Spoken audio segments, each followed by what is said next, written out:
Hello dear student, आप सभी का स्वागत है आपके अपने यूट्यूब चैनल लेट्स डिस्कस में। प्यारे स्टूडेंट, जैसा कि स्क्रीन पर देख रहे हैं, आज हम डिस्कस करने जा रहे हैं क्लास 10th का विषय हमारा विज्ञान होगा, जो कि वर्कशीट नंबर हमारा 93 है और यह 21 फरवरी 2022 के लिए होगा। तो प्यारे स्टूडेंट, आज का जो हमारा चैप्टर है जीव जनन कैसे करते हैं, इसको हम अच्छे से रिवाइज करेंगे। राइट, तो अच्छे से आप इस वर्कशीट को समझने का प्रयास करिए, क्योंकि ये वर्कशीट काफ़ी इंपॉर्टेंट है।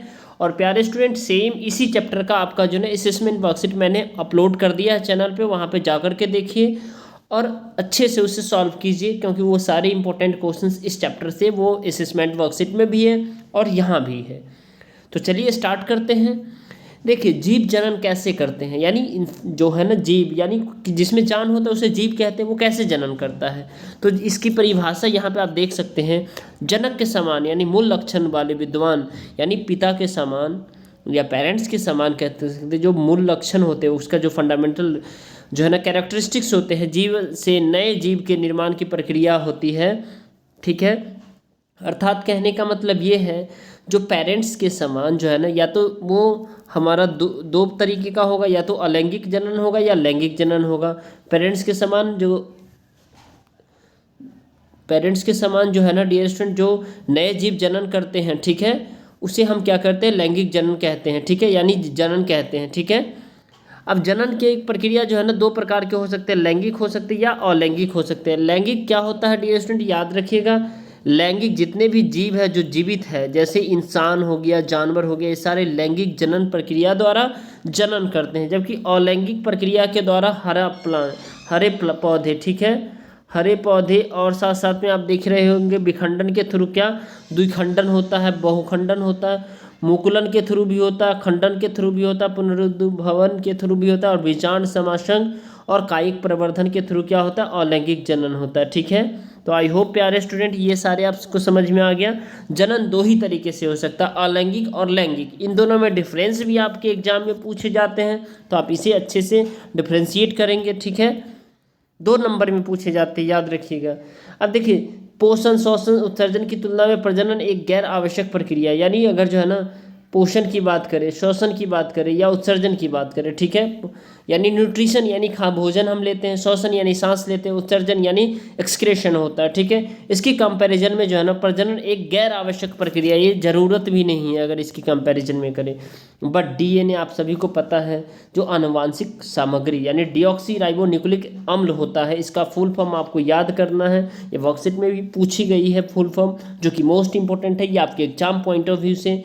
तो डियर स्टूडेंट, इसको आप स्टार मार्क कर लेंगे। ठीक है, जो एक कोशिका में गुणसूत्रों के रूप में मौजूद होता है, इसमें शरीर के डिजाइन होता है, यानी डीएनए के थ्रू कह सकते हैं, जो शरीर का जो डिजाइन होता है, चयापचय होता है। चयापचय मतलब क्या होता है डियर स्टूडेंट, जो आपका जो बॉडी का जो है ना स्ट्रक्चर है, जैसे मोटा है तो मोटा है, ठीक है, एक जो है ना कह सकते हैं, जो मतलब मोटा है तो वो आकार कम नहीं होता है, ठीक है, बहुत कम रेयर चांसेस में होता है। ठीक है, गतिविधि, कोशिकीय उपकरण आदि के ब्लूप्रिंट सहित किसी जीव को सभी विशेषताओं के बारे में जानकारी शामिल होता है। यानी कहने का मतलब है, पेरेंट्स के गुण बच्चों में पाए जाते हैं, चाहे अलैंगिक जनन होगा या लैंगिक जनन होगा। इसके अलावा डीएनए की प्रतिलिपि बनाना किसी भी अन्य जैव रासायनिक प्रक्रिया की तरह एकदम सटीक प्रक्रिया नहीं है, यानी डीएनए जो है ना सेम अपने जैसे प्रतिलिपि बना ले, ये आपका डीएनए है। याद रखिएगा प्यारे स्टूडेंट, ये जो आपका यहाँ पे दिख रहा है, ये सारा आपका क्या है, ये डीएनए है। ठीक है, ये सारा क्या आपका डीएनए है। तो ये डीएनए क्या कह रहा है डियर स्टूडेंट, ये सेम प्रतिलिपि बनाना किसी भी अन्य जैव रासायनिक प्रक्रिया की तरह एकदम सटीक प्रक्रिया नहीं है, क्योंकि इसमें भिन्नता होता है, याद रखिएगा।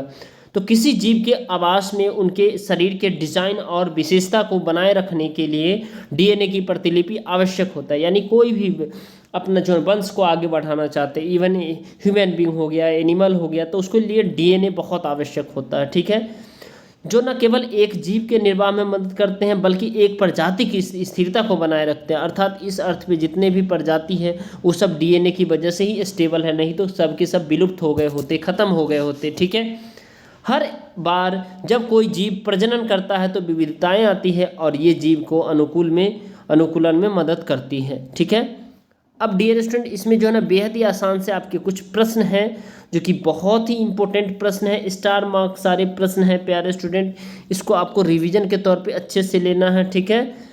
तो अगर आप हमारे चैनल पे नए हैं तो हमारे चैनल को ज़रूर सब्सक्राइब कर लीजिए और वीडियो को लाइक कीजिए, ठीक है, और शेयर कर दीजिए अपने फ्रेंड्स के साथ। और टेलीग्राम का लिंक डिस्क्रिप्शन बॉक्स में मिल जाएगा, वहाँ से आप टेलीग्राम ज्वाइन कर लीजिए, क्योंकि सीबीएसई के रिगार्डिंग जितना भी लेटेस्ट अपडेट होगा आपके बोर्ड के रिगार्डिंग और साथ साथ में डियर स्टूडेंट आपके जो है ना जितने भी अपडेट है सब अपडेट आपको टेलीग्राम पे पहले मिल जाएगा, इसलिए करके वहाँ भी ज्वाइन हो लीजिए। तो चलिए फिर आगे का प्रश्न देखते हैं, इस सभी का आंसर देखते हैं एक एक करके। आइए, पहला प्रश्न है प्यारे स्टूडेंट, प्रजनन में डीएनए की नकल का क्या महत्व है। तो डीएनए की प्रकृति यह सुनिश्चित करती है कि कोशिका विभाजन के अंत में बनने वाले प्रत्येक जो है ना कोशिका होती है, यानी डॉटर कोशिका को समान मात्रा में डीएनए प्राप्त होता है। अगर डीएनए की प्रतिलिपि नहीं बनाई जाएगी तो बेटी कोशिका यानी डॉटर सेल को सभी आवश्यक गुण नहीं मिलेंगे, ठीक है। तो ये पहले प्रश्न का आपका आंसर है। अगले प्रश्न की ओर बढ़ते हैं। यह सिद्ध करने के लिए एक कथन दीजिए कि विभाजित कोशिका विभाजित करते समय कोई जीवाणु अपनी सटीक प्रतिलिपि नहीं बनाएगा। तो देखिए, प्रत्येक कोशिका अपने आनुवांशिक सामग्री की नकल करते समय अलग अलग डिग्री में भिन्नता दिखाती है, क्योंकि डीएनए की नकल अन्य सभी जैव रासायनिक प्रक्रियाओं की तरह एक पूर्ण प्रमाण प्रक्रिया नहीं है। अब आगे का प्रश्न है प्यारे स्टूडेंट, भिन्नता क्यों महत्वपूर्ण है, यानी भिन्नता क्यों इम्पोर्टेंट है, डिफरेंसेस क्यों इम्पोर्टेंट है। तो डिफरेंसेस क्यों इम्पोर्टेंट है, तो जीवों के समूह में आनुवांशिक भिन्नता कुछ जीवों को उस वातावरण में दूसरे की तुलना में बेहतर तरीके से जीवित रहने में सक्षम बनाती है। अर्थात कहने का मतलब है भिन्नता अगर जो है ना भिन्नता होगा तो हम बेहतर लाइफ जी पाएंगे यानी कंपैरिजन कर पाएंगे, यानी हम जो कहते हैं जो अपनी लाइफ को जो है ना बेहतर तरीके से जीवित रखने में सक्षम होंगे, इसलिए करके भिन्नता बहुत ही आवश्यक है। अगला प्रश्न है प्यारे स्टूडेंट, डीएनए का विस्तार रूप लिखिए। DNA deoxy ribonucleic acid, DNA deoxy ribonucleic acid, ठीक है, यानी डीएनए इसको कहते हैं, डीएनए का full form deoxy ribonucleic acid होता है, ठीक है। अब अगला प्रश्न है प्यारे स्टूडेंट, अलैंगिक जनन को परिभाषित कीजिए। अलैंगिक जनन को क्या करना है, परिभाषित करना है। तो अलैंगिक प्रजनन एक प्रकार का प्रजनन है जिसमें युग्मकों का संलयन शामिल नहीं होता है, उसे हम अलैंगिक जनन कहते हैं। आगे का प्रश्न देखते हैं प्यारे स्टूडेंट, डीएनए कोशिकाएं उपकरण बनाने के लिए कैसे जिम्मेदार है।